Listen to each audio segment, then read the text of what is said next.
My mom had three kids, my twin sister and I, 26 female, and then our little brother. Michelle, my sister, and I are not identical twins. We are fraternal twins, and it was quite difficult growing up with her because I always got treated differently since I looked different from her. Actually, to be more precise, it was not the fact that I looked different from her, it was the fact that I looked so different from my mother that made her treat me like I was not her daughter at all. Michelle was the spitting image of our mom from when she was younger, and obviously she was really stunning too. So my mother was constantly acting like she didn't care about anybody else in the world apart from her darling daughter, and was constantly trying to groom her into becoming a mini her. For a couple of years when I was a child, I constantly tried to get her attention, but it never worked. And when I grew older, I even went to the extent of trying to imitate how they looked. But that just made them make fun of me. So eventually, I just stopped and accepted the fact that I was never going to be that important to them. And by then, I had my brother, and he seemed to adore me the way I was, so it didn't matter. My biological parents got married when they were around 23, and they had to get married because of their families since my mother was already pregnant by then after a 4-year relationship with my dad. She had aspirations of becoming a model and had even been modeling for a couple of years by then. But after she got pregnant, she decided to quit and become a stay-at-home mom. Unfortunately, we lost my dad in an accident 6 years after she got married. My sister and I were young at the time, so my mother would leave us with her mom while she went out to work, and that's how she met her next husband. 3 years after our dad's passing, she decided to get married again, and that's how our stepdad became part of our lives. My stepdad was a nice guy, and since he's the only father in my life that I actually remember, I would say that having him around did improve our family dynamics. He always tried to be inclusive and occasionally even told my mom to be better to me, and sometimes it worked. But that was not the best thing that he had done for me. The best thing was that he and my mother had given me my younger brother, Dennis. He's 12 years younger than me, but he's still the joy of my life, and I really don't think that I would have been able to make it through all these years without him. He is really attached to me, and a huge part of the reason why I had even bothered to stay in touch with my mom and Michelle for so many years, even after my stepdad passed away a few years ago.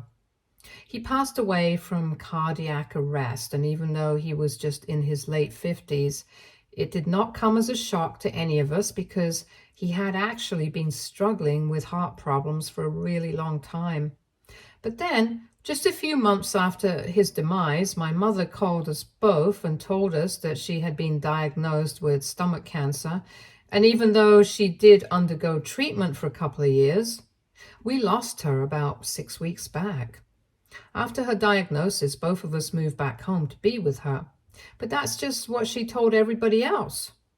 We knew the truth was that she actually only wanted Michelle by her side, and I was only there because she needed somebody to look after Dennis, since she did not want him to be removed from her custody, since she was obviously medically unfit. I did suggest taking Dennis home with me, and I would bring him over to visit her on the weekends. That way I wouldn't have to stay with her full time, because that honestly sounded like a true nightmare, since it would require me to stay with her and Michelle in the same house for God knows how long. But my mother was very firm about what she wanted, and since we knew for a fact that she was not going to make it, it was really hard for me to say no to her. Even Dennis did not want to leave because he was a teenager. He was used to a certain life, and I lived quite far away from everything that he knew. He was already losing his mother. It was a difficult and traumatic experience for him as it is.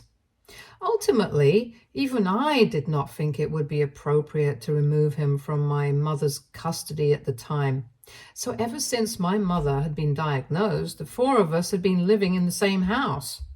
And then when we finally lost her, I was a bit sad. And obviously, Dennis was really upset because even though he did not like the way my mother treated me differently as compared to my sister, she treated him well and he was kind of attached to her. But both of us had actually expected Michelle to be the most affected by her demise and had believed that she was going to be totally shattered when we finally lost her. However, what came as a shock to us was her behavior right after her passing. Since literally nobody in their right mind would be able to guess that she had just lost her mother. Instead of being devastated or even a little sad, she seemed to be completely unaffected and went about her life as if nothing had happened at all. And within a few days, she actually seemed happier than she had been before. About a week after our mother's passing, her lawyer and the executor of her will told us that she had left pretty much everything to Michelle. When my stepdad passed away, whatever money and assets he had been passed on to her because his family wasn't really interested. So she had sold his assets and all the money from that was going to go to Dennis. It was in a trust that he could access when he was 18. And all that I had received was her wedding ring from when she used to be married to my father. It wasn't worth much monetarily because both of them were really young and the wedding was a bit of a hasty affair, but it was enough for me. I was not surprised that she had left everything to Michelle. She was pretty predictable and I knew this was going to happen. I was a little jealous, but there was nothing that I could do about it. And I have a stable job of my own as well, so I tried not to let it affect me too much.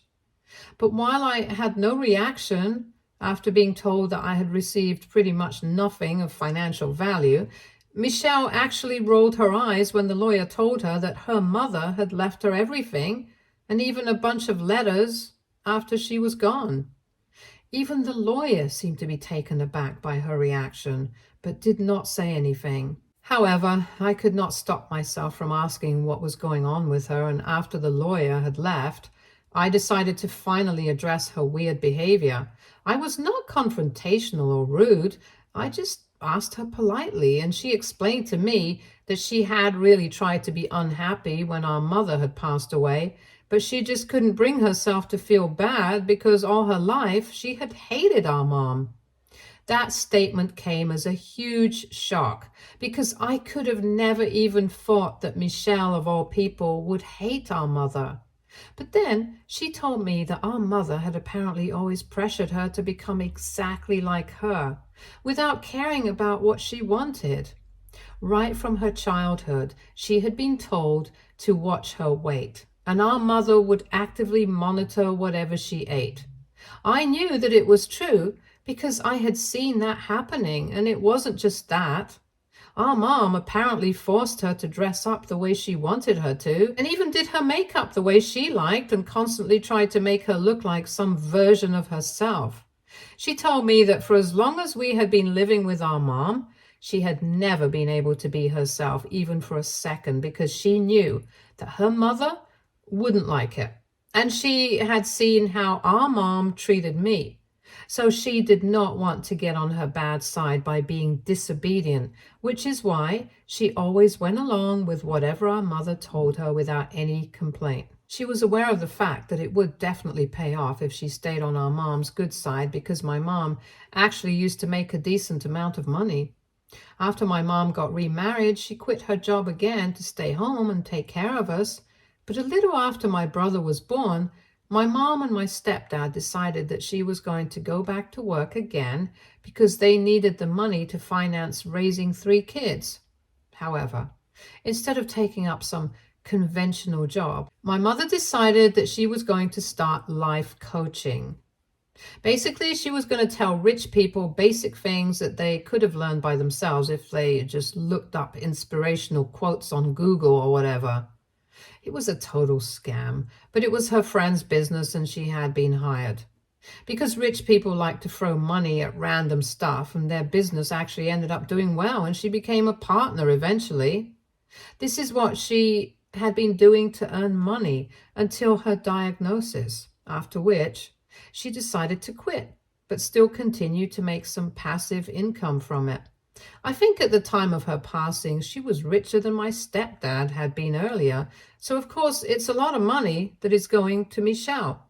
And even in the past, because Michelle had bothered to stay on our mother's good side, pretty much everything had been taken care of for her. But to hear Michelle talk about our mother like this and share how much pressure she had actually been under because of our mom, it made me realize that it was probably not all sunshine and rainbows for her either. That was a real moment of substance that she had for me when she was telling me about what she had been through and how difficult it had been for her to keep sucking up to our mother and live by her rules, even as an adult. After my sister graduated college, she wanted to work and start her own restaurant, but our mother forced her to start modeling so that she could probably live out her own dreams through Michelle or whatever. And she couldn't even say no. So for the past couple of years, she had been extremely busy and didn't even have time to breathe because she was either auditioning for modeling gigs or working at her day job and trying to save up money. But now that she had the inheritance, she was going to use that to put it into her business, and she was really relieved that she could stop trying to be her mother's ideal daughter now. After she said that to me, I actually gave her a hug and stuff, and even though we had never been particularly close before, I thought that maybe now we could actually start trying to become friends. But instead, a couple of days after that, she told me that she wanted me and Dennis to vacate the house because she was planning on moving her boyfriend and business partner in with her. And because it would get awkward to have all of us live together, so she wanted us to leave. I would be happy to leave because I wanted some personal space of my own as well. But the only problem was that Dennis did not want to leave. And even if I had planned on leaving, I would still need some time because I had ended the lease on my previous apartment, and I would have to look for a new one before I even considered moving out. I tried to explain the situation to her and said that it was just a matter of a few years before Dennis graduated high school, and then she could have the house to herself because I definitely did not want to stay here. For now, if she really wanted to move her boyfriend in here, she could either stay with us or maybe she could rent an apartment with him. It wouldn't even be a problem for her because she had come into a lot of money recently, and I didn't think that I was being unreasonable. I would like to reiterate that I was not doing this for myself. I had no interest in the house, but I just wanted to have some sense of stability in his life and move out of the house and neighborhood that he had grown up in all of a sudden just after his mother passed away. It wouldn't be good for him, and even she knew that. But instead of taking my suggestion into consideration, she told me that she didn't care about any of that. She just wanted us out at any cost because now the house belongs to her, and she gets to decide who stays here and who doesn't. So that was pretty insulting. And even though she had given us until the end of the week to move out, I decided to move out the very next day and go stay with a friend for a couple of days.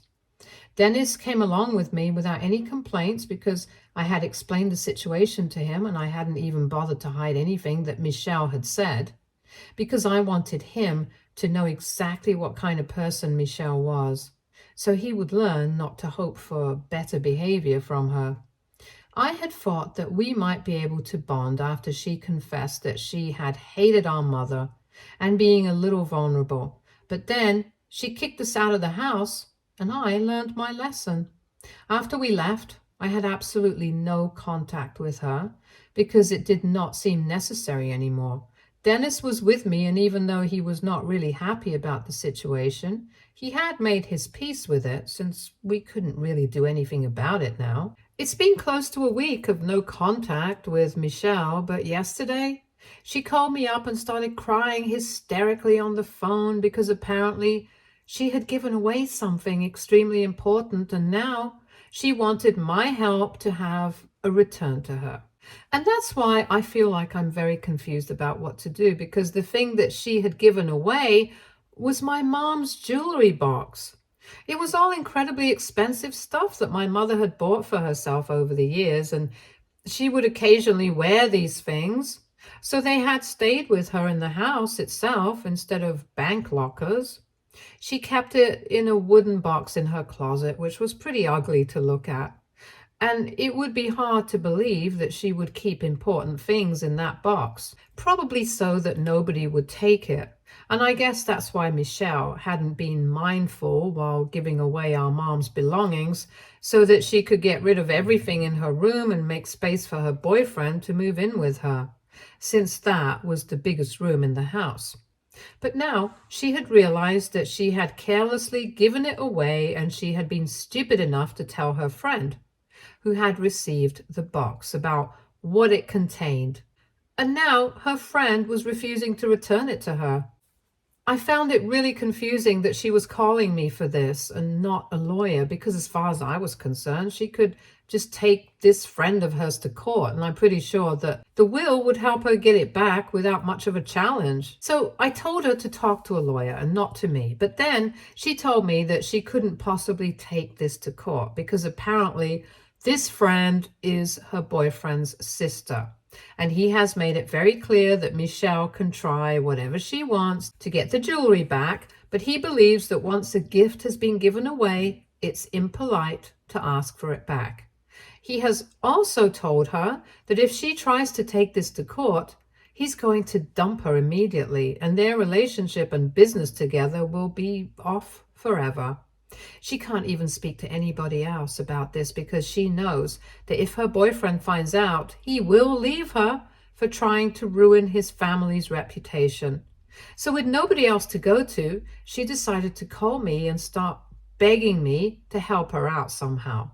She had been so incredibly stupid and selfish throughout this entire thing. I decided to tell her not to call me again, and then I blocked her. But now I feel kind of bad about it. AITA for refusing to help my sister retrieve our mother's jewelry that she had accidentally given away. Edit. I had not mentioned any of this in my original post because I did not think it was relevant to the situation. But since a lot of people have asked me, I'm currently staying with my friend.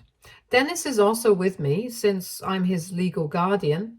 He is closest to me, and the two of us had already discussed this with our mother before she passed away, so all the paperwork and stuff had been completed beforehand. I'm trying to look for apartments nearby since he doesn't want to change schools right now, and I can totally understand because it's already difficult for him to deal with the loss of his mother, so naturally he doesn't want to lose his friends as well. My friend has been kind enough to let us stay with her since it's in the vicinity of his school and the commute is easier. But it's kind of difficult for me since my workplace is kind of far away from here. But I'm considering switching to a work from home job anyway, since our company is fine with it. I just have to speak to my higher ups and make a request. It's not going to change or affect my income, so I guess I'll be fine with that. Update 1. Hey, so I don't think I'm going to be helping Michelle out with whatever is going on right now. There seems to be a problem between her and her boyfriend and his sister, and it has nothing to do with me. In fact, I don't even think I'm going to gain anything by getting involved unnecessarily, and I really don't want to waste my time and energy on this. If she isn't strong enough to stand up to her boyfriend and is letting herself get bossed around by him, that hardly seems like my problem. Besides, I still can't forget how she had been so rude and selfish in the past couple of weeks, so I don't feel the need to help her out either. It has been more than 4 days since she tried to contact me, and after I blocked her, it took her a while to get to me again. But then, last evening, she sent me an email on my work email address. She probably found that on the internet or something, but there, she sent me a really long message, and the first half was just her apologizing to me for being so selfish. She told me that she was just tired of putting her dreams and plans on hold for her family because all her life, that's exactly what she had been doing because of our mother. But now that our mother is gone, she couldn't wait to live life her way. And that's why she wanted me to leave with Dennis as soon as possible. She was only realizing how selfish it had been of her, and she was really sorry about it now. After apologizing in that message, she also mentioned that since her mother was still in the probate stage, she was scared of the legal repercussions of giving away the jewelry. She hadn't even had the courage to speak to her mother's lawyer about it yet because she was afraid that she would get into trouble. Apparently, she had done some research on the internet and she believes she has reason to be scared. But I honestly still think that if she just speaks to the lawyer and retrieves the jewelry, everything will be solved.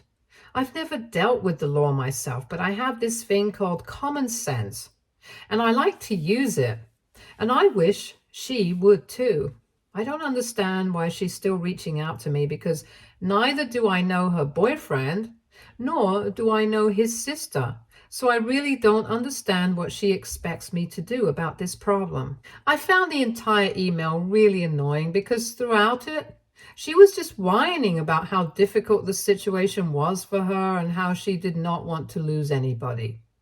For someone who has literally kicked out her siblings from her house so that she could move her boyfriend in with her, she seems to be pretty weak and stupid here. I also don't understand how her boyfriend is investing in her business or whatever, but can't afford to buy his sister's jewelry and has to resort to stealing.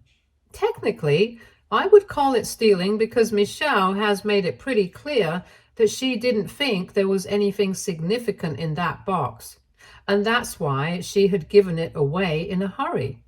Any decent person with half a brain would return that box on being asked to do so if they had realized that there was jewelry in that box that did not actually belong to them. It wouldn't be entirely wrong to keep it to themselves, but of course, then they would be opening themselves up to legal consequences, and I don't think decent people with common sense would do something like this. And when it's so obvious that her boyfriend's sister does not seem to be a good person, and neither does he, since he's defending his sister and threatening to break up with Michelle or something like that, she should dump these people and take them to court. Instead, she's choosing to waste her time writing stupid emails to me instead of speaking to the lawyer and fixing the problem. I really have no sympathy for her, and I just hope that she doesn't contact me again because I'm just really annoyed with her. Even if she does reach out to me again, I might just contact the lawyer myself and solve this problem for her now. Update 2. So I guess somehow Michelle got to know that I had been staying here with a friend. I don't know how she found out, but today she showed up and started apologizing to me when I opened the door. I found it really awkward because Dennis was out with his friends and my friend, and I had been chatting in the living room when this happened. It was kind of embarrassing because this was not even my house and I did not want her to throw a tantrum there. So I asked her to stand outside the house with me so that we could talk, and she told me that she had pulled a lot of strings to find out where I was staying and she just needed a chance to speak to me. I don't know what she meant by that. When I asked her, she did not tell me, so please don't ask me how she found out where I was staying. Anyway, moving on, she told me that she meant every word of that apology, and she really was sorry for however I had been treated so far. And then she told me that she was even ready to prove it to me. That sounded a bit interesting, and I got curious, so I ended up asking her how she planned on doing that. So then she told me that if I helped her out with what she needed to do, then she would split the inheritance with me, and that would be a huge help for me. And I thought about it for a couple of minutes because she had indeed come into a lot of money recently. And after the probate, if she actually did split it with me, then I would be sorted for a couple of months. So after giving it some thought, I decided to agree. But I told her that this would only happen if we spoke to a lawyer and had a written agreement drawn up, because I did not trust her. And surprisingly, she accepted that. She told me that she had given me enough reasons not to trust her, so she could totally understand where I was coming from, and I thought that was respectable. Now, all she wants me to do is speak to her boyfriend and his sister for her. That's literally all that I have to do, since she has been working up the courage to stand up to them, but hasn't been able to do so yet. Also, I found out from her that her boyfriend wasn't even financing the business. So it certainly does make sense that his sister decided to keep the jewelry because they're obviously not rich. I had just assumed that he was financing the business because she had been talking about his investment, but that turned out to be his time and nothing else. Even so, he's only going to start working on the business after she has actually set up the business, and so far, he hasn't contributed anything at all. Not even the time that he had promised. She would still be the only one actually putting money into it. And I personally thought it was an incredibly stupid idea, so I even told her about it to her face. She didn't say anything after that, but I hope that she takes it seriously and leaves him. Until then, I'm going to wait for her to come back with the paperwork and have it signed, and then I guess I'm going to have to deal with her boyfriend and his sister. I can't even imagine them being very scary because I literally cannot think of a single reason why she needs to speak to them and can't do it herself. And no, I don't think there's anything fishy going on. I think she's telling me the truth. She's just scared of the emotional aspect of it and doesn't want to be the bad guy to them. It's as simple as that. Update 3. Hey, so it has been 3 weeks since my last update and everything has worked out now. A couple of days after she spoke to me, she showed up again with the documents, and once I knew for a fact that she couldn't back out of this, I decided to go along with her so that we could speak to her boyfriend. And after speaking to him, I could finally understand why she did not want to do it on her own. I had stalked him and his sister on social media and I couldn't find anything shady, so I just assumed there was nothing going on, and there really wasn't. But unfortunately, what was actually going on with him, nobody would have spoken about it on social media. Because as soon as I told him that I was here to speak to him on behalf of Michelle about the jewelry, he immediately started freaking out. And I don't mean freaking out in a way that was funny. He started screaming, shouting, and cursing at us. He directed most of it towards Michelle, who was just standing in a corner crying, and he cursed at her like crazy. The words and names that he used for her were not only derogatory, but just disgusting. And I couldn't believe that an educated man like him was acting like this. He accused her of trying to ruin his family's reputation. And then, when I tried to tell him that he and his sister were responsible for their own, he started throwing stuff around and started cursing at me as well. He was acting like a total animal, and after a point, I started losing my temper as well. So we got into a heated argument, and I was pretty sure that if I had taken it further, he would have probably turned it into a physical brawl. I could actually see him trying to restrain himself, but I don't think it was because I was a woman. I think it was just because he knew that I wasn't Michelle, and if he did anything to me, I would immediately call the cops and he would be screwed. After arguing with me for a while and screaming some more, he decided to finally call his sister to get the box. While we were waiting for his sister to arrive, he had a lot of things to say about us, about our upbringing and our family, and he constantly kept up a stream of horrible things to say about Michelle while she just kept crying in the corner. I actually started feeling bad for her, because if this is what she had to deal with on a regular basis, I could understand why she needed my help. Anyway, after a while, his sister finally showed up, and begrudgingly, they handed over the box to Michelle. I could see that they were not willing to give it up, but they had to, because otherwise they would get into legal trouble, since even though Michelle was scared of them, I wasn't. After the handover of the box was done, Michelle's boyfriend stormed out of the house after cursing at her and telling her that he never wanted to see her again because of what she had done. And she tried to talk to him and stop him from leaving, but he left anyway after pushing her aside. Then she totally broke down, and even though I had been mad at her for a really long time, I started feeling bad for her. So I sat with her and I consoled her to the best of my abilities and told her that everything would be fine.